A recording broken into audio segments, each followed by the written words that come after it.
Hi everyone, कैसे हैं आप लोग। सो गाइस, अगले 15 से 20 मिनट हम लोग रिवाइज करेंगे अपने सारे फॉर्मूलाज जिसे हम यूज कर रहे थे for attempting our practical question and security laws.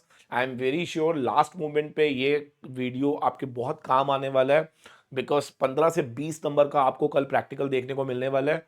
और अगर ये फॉर्मूले आपके टिप्स पर होंगे, टाइप्स आपके माइंड में होंगी, तो शायद आपके लिए ईजी रहेगा उन क्वेश्चंस को अटेम्प्ट करना। ठीक है, तो जो मेजर प्रैक्टिकल क्वेश्चंस आपको कल देखने को मिल सकते हैं, एक तो है from mutual funds. Mutual fund में कितने तरह के क्वेश्चंस बनेंगे वो भी अभी डिस्कस करेंगे। सेकंड प्रैक्टिकल क्वेश्चन जो बन सकता है that is from future and options. Third practical question बन सकता है दैट इज फ्रॉम बायबैक।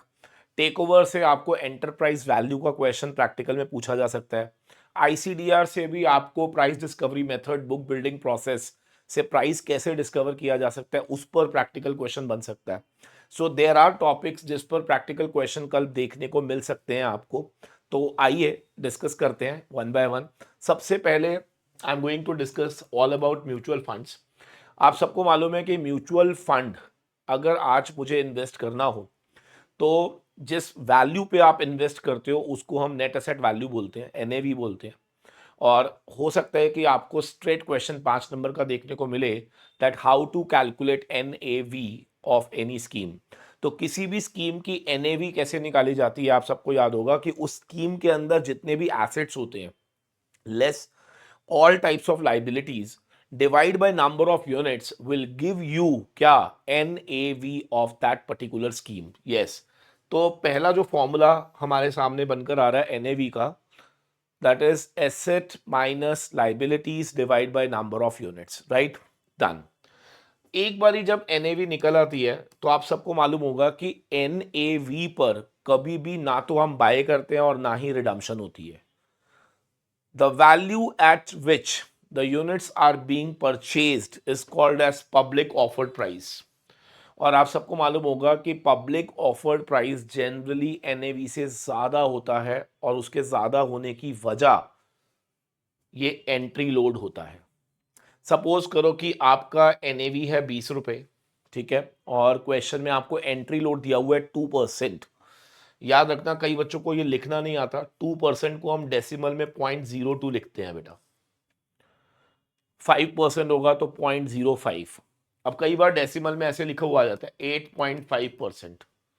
अब बच्चे को लिखना ही नहीं आता, इसको लिखूंगा कैसे, तो इसको लिखते हैं 0.085। ठीक है, ये कई बार ना क्वेश्चन को कॉम्प्लिकेट बनाने के लिए ना आपको एंट्री लोड एग्जिट लोड ना डेसिमल में दे सकते हैं। ठीक है, तो बस इतना याद रखिएगा, जो भी परसेंटेज दिया होगा ना उसके 2 डेसिमल आपको लेफ्ट में आना है, बस इतनी सी बात याद रखनी है। अब जब 2 डेसिमल आप लेफ्ट में आते हो तो एक, फिर एक और आने के लिए 0 लग जाता है। डन, ठीक है। ऐसे ही अगर मान लो कोई पर्सन अपनी एनएवी को रिडीम करना चाहता है तो उसको रिडम्पशन में जो वैल्यू मिलती है उसको बोलते हैं रिडम्पशन वैल्यू। और रिडम्पशन वैल्यू अक्सर आपको कम मिलती है, ठीक है ना। पॉप एनएवी से ज्यादा होता है और रिडम्पशन वैल्यू आपको कम मिलती है। उसकी वजह क्या है, that is because of exit load. That is because of exit load. तो हमेशा याद रखना NAV upon 1 plus exit load. Again exit load will be given to you in terms of percentage, 1.5%। तो आप क्या करोगे, मान लो NAV 40 है और अगर मैं कहूं 1.5% है तो 0.015 आपको ऐसे लिखना है बेटा। Done, so that will give you the redemption value. और याद रखना रिडम्पशन वैल्यू NAV से कम आएगी, पॉप NAV से ज्यादा आएगी। ये बड़ी बेसिक सी बातें हैं, बच्चा दिमाग नहीं लगाता। खरीदने जाओगे तो महंगा मिलेगा, बेचने जाओगे तो आपको कम पैसे मिलेंगे ड्यू टू लोड्स। क्या सबको clear? Done, very well done. इसके बाद जो तीसरा फॉर्मूला बनता है ना दैट इज रिटर्न्स।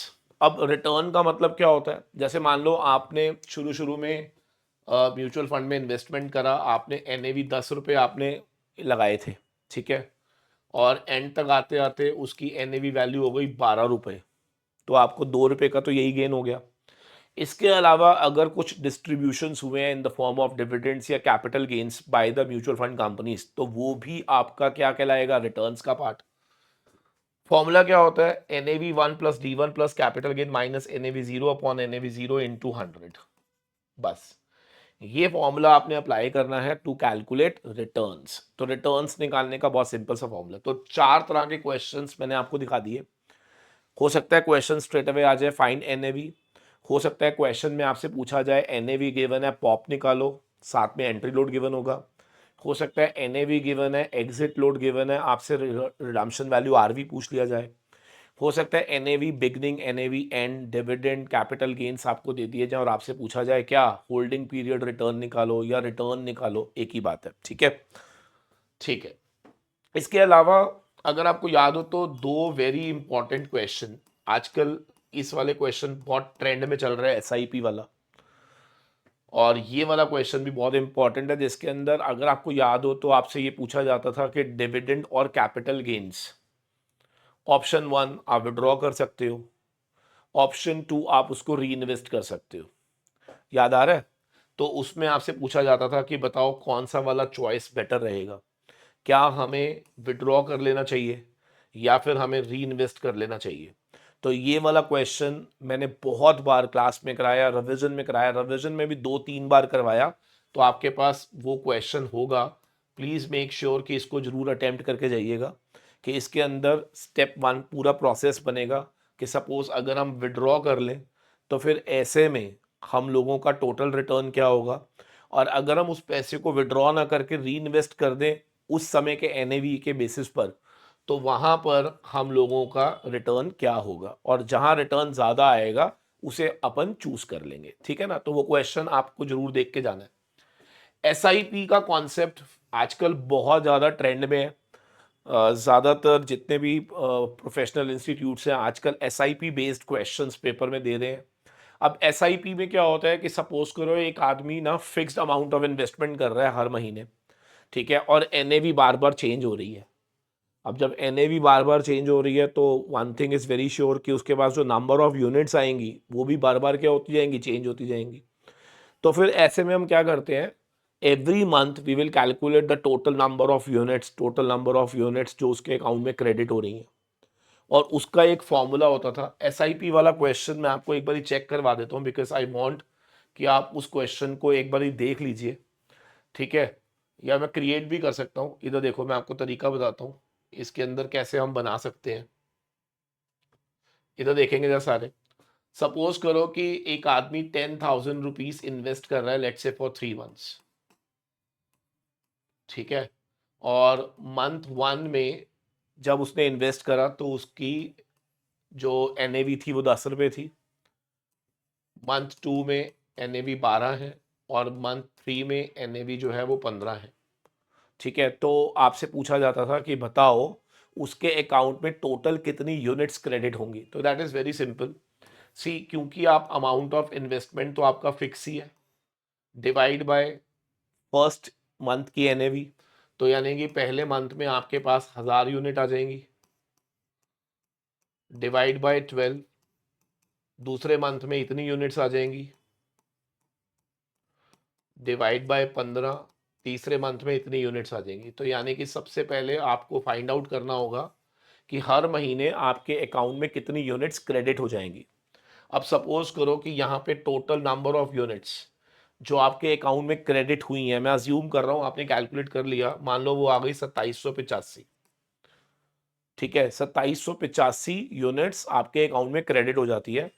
और अगर मैं आपको ये कहूँ कि आपको रिटर्न फाइंड आउट करनी है तो इट्स वेरी सिंपल, जितनी यूनिट्स आपके अकाउंट में आई इनटू उस दिन की एनएवी, इनटू उस दिन की एनएवी, तो ये आपके पास टोटल वैल्यू ऑफ यूनिट्स हो गई, माइनस आपने इन्वेस्टमेंट कितनी करी है 30,000। कैसे पता चला, हर महीने आप 10,000 कर रहे हो, तो 3 महीने में कितनी करी होगी 30,000 इन्वेस्टमेंट। तो ये जो गैप आएगा क्या ये आपका प्रॉफिट आ जाएगा, डिवाइड बाय 30,000 इंटू 100, क्या this will be your return. तो इसमें जो मोर इम्पॉर्टेंट चीज होती है that is to calculate number of unit every month. ठीक है ना, बस ये ध्यान रखना हर महीने आपको नंबर ऑफ यूनिट्स निकालनी है, और उसके लिए जितना भी फिक्स्ड अमाउंट आप इन्वेस्ट कर रहे हो ना, डिवाइड बाय उस पर्टिकुलर दिन की जो एनएवी होती है उससे आपको डिवाइड करना होता है। ठीक है कि नहीं? Yes, okay. So I am hoping for ये वाला क्वेश्चन भी हमने रिवीजन में 2-3 क्वेश्चन मैंने ऐसे कराए हैं, तो उसको जरूर देख के जाना है आपने। और अगर आपको, और होल्डिंग पीरियड रिटर्न जब भी आएगा, कई बार ना बॉन्ड का क्वेश्चन आ जाता है, डिबेंचर का क्वेश्चन आ जाता है, तो बॉन्ड की क्लोजिंग वैल्यू, बॉन्ड की ओपनिंग वैल्यू प्लस जो भी आपको इंटरेस्ट क्रेडिट होगा, सो closing value plus interest minus opening value upon opening value in 200, जहां मैं जीरो लिखता हूँ ना, that is opening value. For example शुरू शुरू में बॉन्ड जो था 100 रुपये का था, यहाँ पे आके 120 हो गया और 12 रुपये इंटरेस्ट है।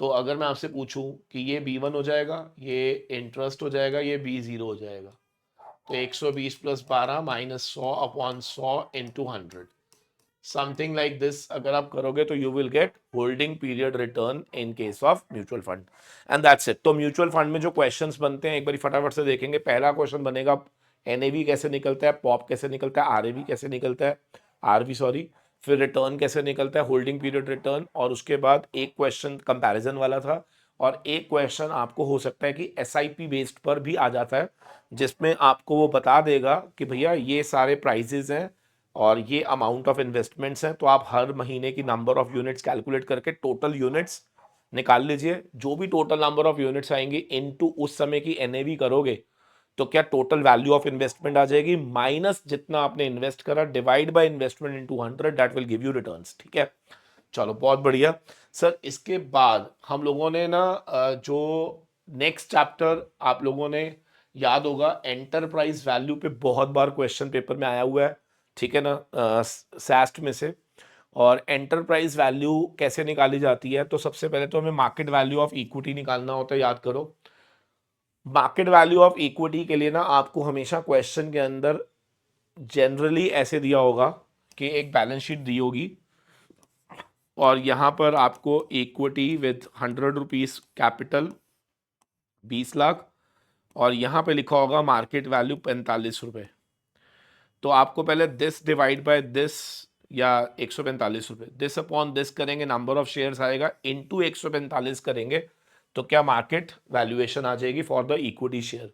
फिर इसमें आपने ऐड करना है debt, minority interest, preference share, और माइनस करना है कैश, कैश इक्विवेलेंट। याद रखना डेट का मतलब लॉन्ग टर्म शॉर्ट टर्म दोनों होंगे। रिजर्व्स वगैरह अगर कुछ दिए होंगे तो वो आप यहां पर नहीं लेंगे, ये ध्यान रखना, ठीक है जी। तो मार्केट कैपिटलाइजेशन ऑफ इक्विटी लेना है, प्लस डेट लेना है, plus minority, plus preference, minus कर देना है इसमें से क्या, cash and cash equivalent, you will get your enterprise value. इस पर भी आपने अच्छे खासे क्वेश्चंस करे हुए हैं, तो आई एम होपिंग फॉर कि कोई प्रॉब्लम वाली बात नहीं आएगी। नेक्स्ट चैप्टर जिस पर हमें क्वेश्चन देखने को मिल सकता है, that is future and options. I am very sure कि हमने बहुत डिटेल में पढ़ा था। एक बारी मैं फटाफट से आपको इसकी डिटेलिंग कर देता हूं, आप लोगों को कैसे याद रखना था। ऑप्शंस के अंदर आप सबको मालूम है there are two people, one is holder of the option, the other one is writer. तो कई बार क्वेश्चन होल्डर के एंगल से आ जाता है और कई बार राइटर के एंगल से आ जाता है, बट आई ऑलवेज प्रिज्यूम कि होल्डर के एंगल से आपको सोचना थोड़ा सा कंपैरेटिवली इजी होगा इन कंपैरिजन विद राइटर। तो राइटर के लिए मैंने आपको तरीका बताया था कि आप पहले होल्डर के एंगल से सोचा करो एंड देन राइटर के लिए पोजीशन को चेंज कर दिया करो, ठीक है ना। चलिए, अब इसमें होल्डर के लिए अगर आपको याद हो तो we have call holder and we have put holders. याद आ रहा है कुछ? अब तो आएगा ही, कल तो पेपर ही है दोस्तों। कॉल होल्डर दो कैटेगरीज में होते हैं अगर आपको याद हो तो। आई मीन टू से, दो क्यों लिखा हूं मैं यहाँ पे। कॉल होल्डर कौन होता है बेटा? जो बुलिश होता है, ठीक है। और पुट होल्डर कौन होते हैं? जो बेयरिश होते हैं। जितने भी कॉल होल्डर्स होते हैं ना, दे ऑलवेज अज्यूम कि मार्केट ऊपर जाएगा, and put holder always assume that market नीचे जाएगा। तो अगर आपको याद हो, from the angle of call holder if you remember, तो आप लोगों को यह पढ़ाया गया था कि suppose if I am call holder ना, suppose if I am call holder, तो मेरे लिए यहां पर इंपॉर्टेंट क्या था अगर आपको याद हो तो, सर हमारे लिए ना यहां पर द रेलेवेंट वॉज, सपोज करो कि आपने एक स्ट्राइक लिया हुआ है 100 रुपए, and on due debt market price is 110। तो क्योंकि आप बुलिश हो और अगर मार्केट प्राइस ऊपर जाएगा तो डेफिनेटली ये एक्सरसाइज होगा। तो कॉल एक्सरसाइज कब होती है? व्हेन मार्केट प्राइस जो होता है that is more than strike price. और ये अगर कोई भूल भी जाए ना, तरीका बड़ा सिंपल है, क्योंकि आप बुलिश हो और बुलिश आदमी हमेशा चाहता है कि मार्केट प्राइस ज़्यादा होना चाहिए और ज़्यादा होने पर ही एक्सरसाइज होगा। और इन दोनों का जो गैप होगा ना, market price minus strike price, that will be your value of the option. उसी को वैल्यू बोलते हैं। और उस वैल्यू में से जब आप माइनस कर देते हो what ever the premium you have paid out, that will give you the profits. ठीक है ना? अच्छा, एक बात है, क्योंकि प्रॉफिट का फॉर्मूला क्या होगा? Value minus whatever premium we have paid, right? अच्छा, इसमें ना एक बड़ी इंटरेस्टिंग सी बात होती है, और वो बात क्या होती है, याद करो कि जब भी मार्केट प्राइस सेम या नीचे चला जाता है तो इट जनरली लैप्स, ऑप्शन जो होती है वो लैप्स हो जाती है, और वहां पर whatever premium we have paid out, क्या वो पूरा का पूरा लॉस बन जाता है, राइट? ठीक है। और पुट के लिए उल्टा सोचना होता है, क्योंकि पुट बियरिश है, तो यहां पर एक्सरसाइज कब होगा? जब market price is less than strike price, and therefore the formula is also like strike minus market price. यहां पे फॉर्मूला क्या होता है? Market price minus strike price. यहां पे क्या होता है? Strike price minus market price, and what ever value you get उसमें से प्रीमियम हटा दो, तो क्या यहां पर आपके पास नेट पे ऑफ निकल आता है होल्डर का। इंटरेस्टिंग चीज यहां पर क्या है कि पुट क्योंकि बियरिश है तो नीचे जाने पर ही एक्सरसाइज होगा, है ना? ये ध्यान रखना। और अगर मान लो गलती से मार्केट ऊपर चली जाती है तो वो लैप्स हो जाएगा, और लैप्स होते ही value of put will become zero, whatever premium you have paid that will be your loss. Simple. ठीक है ना? तो इस तरीके से ये गेम चलती है। डन? ठीक है। और जो यहां पर आप होल्डर के लिए कर रहे हो, क्या उल्टा राइटर के लिए होता है? Gain of holder is loss to the writer, loss of holder is gain to the writer. ये ध्यान रखना है आप। ठीक है? ठीक है सर। और कई बार ना इसमें एक कैटेगरी ऑफ क्वेश्चंस अगर आपको याद हो तो हम लोगों ने हेजिंग पढ़ी थी। हेजिंग में क्या होता है कि हम लोग सपोज करो कि इंडेक्स खरीद लेते हैं, ठीक है ना? अपन इंडेक्स में ट्रेड कर लेते हैं। तो अगर आपको याद हो तो अगर मान लो आपने किसी भी इंडेक्स का फ्यूचर बाय करा है, तो बस इतना याद रखना कि अगर मार्केट ऊपर जा रही है ना, तो जो भी बायर ऑफ फ्यूचर होता है ना, उसको प्रॉफिट होता है। ठीक है ना? मतलब ऐसे समझा करो कि बायर का मार्केट के साथ डायरेक्ट रिलेशनशिप है। क्या मतलब है? मार्केट ऊपर, बायर को गेन। और अगर आपने फ्यूचर को शॉर्ट करा है तो याद रखना इनवर्स रिलेशनशिप है, यानी कि मार्केट जितना नीचे गिरेगा उतना आपको फायदा होता है इन केस अगर आपने शॉर्टिंग करी है तो। ठीक है ना? तो याद रखना कि फ्यूचर में आप बायर हो या आपने शॉर्ट करा है। अगर आप बायर हो, मैं रिपीट करूंगा, मार्केट ऊपर आपका भी प्रॉफिट, मार्केट नीचे आपका लॉस। शॉर्टिंग में उल्टा होता है। शॉर्ट में क्या होता है? ऊपर जाने पे लॉस होता है, नीचे आने पे आपको प्रॉफिट होता है। ठीक है ना? उल्टा लिखना होता है। ठीक है। तो ये इंडेक्स वाले क्वेश्चंस भी हमने क्लास में करे हुए हैं, वो जरूर ट्राई करेंगे। सब क्वेश्चंस का आपको बहुत बढ़िया तरीके से प्रैक्टिकल वाला मैंने क्लास लिया था, उसमें कवर अप किया हुआ है। ठीक है ना? तो एफ एंड ओ के अंदर आपको ये बातें याद रखनी है। Then comes practical question on buyback. भाई बहुत डिटेल में पढ़ाया हुआ है मैंने, सिर्फ आपको कुछ बातें याद रखनी होती हैं। क्या क्या याद करो सर? सबसे पहले तो मैक्सिमम लिमिट ऑफ बायबैक आपसे पूछा जा सकता है। अगर आपको याद हो तो बोर्ड रेजोल्यूशन से अगर आप हो रहे हैं तो वहां पे हम 10% बोलते हैं। अदरवाइज अगर आपने एसआर पास करवाया हुआ है तो 25% of the paid up share capital plus free reserve plus security premium, ये इन टर्म्स ऑफ वैल्यू हमारा बायबैक निकल आता है। ठीक है ना? तो अगर मैं बोलूं कि what is the total buyback value, तो 25% paid up share capital plus free reserve plus security premium.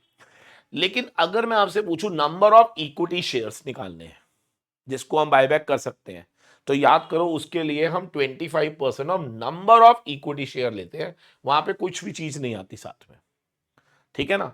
अच्छा, और अगर आपको याद हो तो इसमें आपने पढ़ा था कि जो debt equity ratio immediately after buyback है, that should not be more than 2:1। तो ये तीसरी कंडीशन होती थी। तो बायबैक के अंदर जब भी हम क्वेश्चन अटेम्प्ट करते हैं तो हम इन तीन बातों को दिमाग में रखते हुए क्वेश्चन को अटेम्प्ट करते हैं। And please make sure question जरूर ट्राई कर लेना, क्योंकि बायबैक का क्वेश्चन मैंने सारे कराए हुए हैं, करके जाना है, ये ध्यान रखना, छोड़ेगा कोई भी नहीं। ठीक है जी, यस। और एक मैंने, अगर आपको याद हो तो, बुक बिल्डिंग प्रोसेस आईसीडीआर के अंदर प्राइस डिस्कवरी मेथड अगर आपने पढ़ा हो तो, उसमें हम लोग क्वेश्चन कैसे करते हैं, सपोज करो कि अलग अलग प्राइस पे आपको बिड आई हुई है ना। सपोज करो बुक बिल्डिंग प्रोसेस है और 100 से 110 का आपने बिडिंग मांगा है, ठीक है। और सपोज करो कि अलग अलग लोगों ने बिड करी हुई है, 100 ने भी करी है, 101 ने, 102 ने, 103 ने, 104 ने, 105 पे भी आई हुई है, 106, 107, 108, 109, 110। सपोज करो सारे प्राइजेस पे आपके पास बिड आई हुई है और यहाँ पर नंबर ऑफ शेयर्स अलग अलग प्राइस पे जो बिड आई हैं वो भी आपको गिवन है, ठीक है ना। तो अगर मान लो आप इशू कर रहे हो, शेयर्स इशू कर रहे हो, याद रखना बायबैक नहीं, क्योंकि बायबैक में रिवर्स बुक बिल्डिंग हो जाता है। सर इशू करते समय अगर आपको याद हो तो हम हमेशा 110 को प्रायोरिटाइज करते थे। तो जब आप buyback book building, sorry buyback नहीं, मैं बार बार रिपीट कर रहा हूं, इशू ऑफ कैपिटल में बुक बिल्डिंग प्रोसेस करते समय आप, मैं लिख देता हूं, इशू ऑफ कैपिटल यानी कि जब आप पैसा रेज करते हो तो हमेशा कंपनी चाहेगी कि भैया कट ऑफ प्राइस 110 ले ले। लेकिन फिर हमें देखना पड़ेगा कि 110 के अंदर मान लो यहाँ पे 2 लाख लोग हैं या 2 लाख शेयर्स हैं, और मान लो कंपनी को इशू करने हैं 5 लाख शेयर, तो फिर 110 पे तो अंडर सब्सक्राइब रह जाएगा। तो फिर कंपनी कहेगी अच्छा अच्छा चलो 109 ले लेते हैं। 109 पे हम क्या करेंगे, क्यूमुलेटिवली इसको दोनों को ऐड कर देंगे। मान लो यहाँ पे 1 लाख थे तो ये टोटल 3 लाख शेयर सब्सक्राइब हो जाएंगे, है ना। ऐसे करते थे हम, नीचे से चल रहा था। फिर हम 108 पे जाएंगे, 107 पे जाएंगे, जहां पर हमें लगेगा 5 लाख पूरा सब्सक्राइब हो रहा है, क्या वो बन जाएगा आपका कट ऑफ प्राइस, ठीक है ना। तो यहाँ पे कट ऑफ प्राइस पे क्वेश्चन आपको देखने को मिल सकता है इन केस ऑफ आईसीडीआर में, जब कंपनी इशू करती है और वहां पर बुक बिल्डिंग प्रोसेस से प्राइस डिस्कवरी मेथड अप्लाई करती है। क्लियर है। तो यस, तो म्यूचुअल फंड का practical question number 1, number 2 practical question on buyback, number 3 on future and options, enterprise value, and then is your book building के अंदर, ठीक है। अच्छा, अब इसके अलावा और क्या प्रैक्टिकल बन सकते हैं वो मैं आपको बता देता हूं। हालांकि उसके लिए आप एक बारी प्लीज चैप्टर जब पढ़ेंगे तो वहीं से आपको एक बारी चेक करना है, ठीक है ना। जैसे प्रैक्टिकल क्वेश्चन डी लिस्टिंग पे आ सकता है, ठीक है ना। Practical question take over code पे आ सकता है। प्रैक्टिकल क्वेश्चन आ सकता है ऑन एसबीईबी पे केस स्टडी के फॉर्म में आ सकता है, ठीक है ना।